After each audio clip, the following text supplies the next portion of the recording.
Je pense que les kanji peuvent faire un formidable test de Rorschach. Par exemple, ici, qu'est-ce que vous voyez? Et maintenant, si je vous dis que ces caractères représentent le fonctionnariat? Bah honnêtement, je ne sais pas. Moi j'ai mon propre avis que je vais vous partager durant la vidéo, mais peut-être que vous ne voyez pas du tout la même chose. N'hésitez pas d'ailleurs à me le partager en commentaire, et pendant ce temps-là, nous on enchaîne.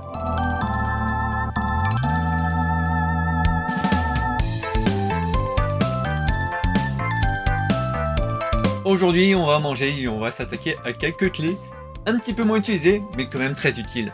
Après tout, c'est déjà la 16e leçon, là, vous commencez déjà à connaître mine de rien un bon petit paquet de clés.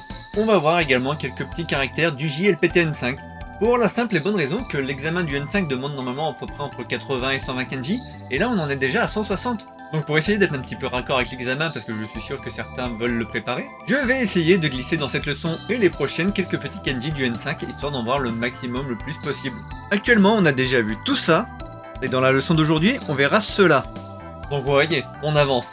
Et n'oubliez pas qu'apprendre une langue, ce n'est pas une course ni une compétition, et que l'on n'apprend pas une langue pour passer un examen. Ne l'écoutez pas. Du coup, nos clés. La plus importante sera celle du pinceau, un pictogramme de pinceau avec le bout cassé. Régulièrement, on verra juste le bout dans les caractères, et officieusement, j'utiliserai aussi parfois le sens de pinceau dans les caractères ayant quelque chose qui ressemble vaguement à ça. La clé du nord-est, ou du bon. Mais regardez, le semble bon, bien, ne me semble vraiment pas très pertinent car on va voir un caractère juste après qui a le même sens. De même, garder la cardinalité nord-est me semble pas très pertinente car on en a déjà 4. Donc on va garder pour cette clé le troisième sens, celui de stop, arrêt.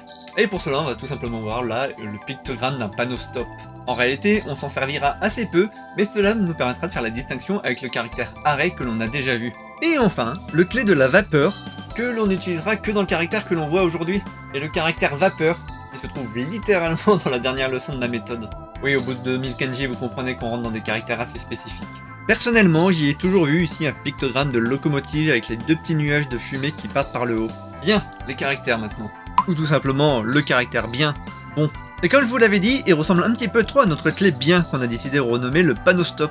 Pour mémoriser ce caractère, on va penser à quelque chose de bon, comme des bonbons. Et vous avez sans doute déjà fait l'expérience de consommer quelque chose de bon en permanence, ça perd un peu de sa saveur. Surtout avec les bonbons acidulés. C'est pour cela qu'on décide de réguler le stock en plaçant périodiquement un panneau stop, pour ne pouvoir extraire qu'une goutte de ces fameux bonbons à la fois. Et pouvoir conserver ce fameux côté bon des bonbons. Non, ce moyen mémotechnique n'a pas du tout été pensé parce que c'était Halloween la semaine dernière. Un petit peu trop de sonorité bon, ça commence vraiment à faire mal à la tête. Bon, le caractère manger. Et il y a de fortes chances que vous connaissez déjà ce caractère à force de le voir, car le verbe manger est généralement le verbe le plus utilisé pour faire des phrases d'exemple. Et qu'est-ce que nous montre ce caractère?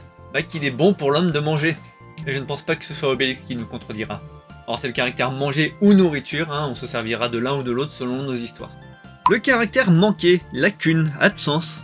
On trouve ici la clé de l'emballage, un petit peu aplatie, mais c'est bien elle. Ce caractère nous montre que si on emballe un humain, n'oubliez pas de faire des trous sinon il risquera de manquer d'air. Le caractère de la boisson, de boire. Si vous allez dans un bar et qu'il manque de quoi manger, vous pouvez toujours vous rabattre sur la boisson. Le caractère du bureaucrate, du fonctionnaire. On va ici voir l'idéogramme d'un fonctionnaire un peu bon donnant à rester toute la journée sous son toit. Peut-être que la présence de deux bouches dans ce caractère joue un rôle là-dedans. Maintenant on va voir un caractère intéressant, un caractère suffixe qu'on retrouve généralement à la fin d'un mot pour pouvoir en créer un nouveau. Comme la semaine dernière on avait vu le caractère go qui permettait de créer une langue, celui-ci va nous permettre de créer des bâtiments. Il s'agit du caractère que j'appellerais grand bâtiment public. Alors ce n'est pas toujours grand, ni même public, mais souvent. On le retrouvera régulièrement à la fin de certains bâtiments sous la sonorité kan, comme dans Taishikan, l'ambassade, ou Toshokan, la bibliothèque. Et donc pour retenir ce grand bâtiment, on pensera à un lieu pour accueillir les vœux du maire, soirée dans laquelle sont réunis tous les fonctionnaires et leur fournir évidemment un petit peu à manger, des petits gueuletons. Et il y a 5 millions de fonctionnaires en France, donc vous imaginez bien qu'il va falloir un grand bâtiment pour pouvoir contenir tout ça. Voire deux, faut aussi pouvoir stocker toute la nourriture. Le caractère de l'argent, du minerai. On a vu l'or, et avec ce caractère, on voit que l'on cherche toujours de l'or.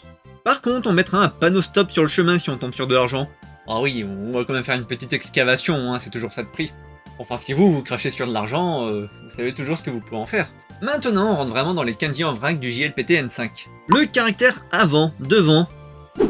Ah mais qu'est-ce que j'ai dit sur les doublons? On va en voir. Alors ok, il paraît qu'il y a une différence subtile entre ce caractère-là et celui-ci.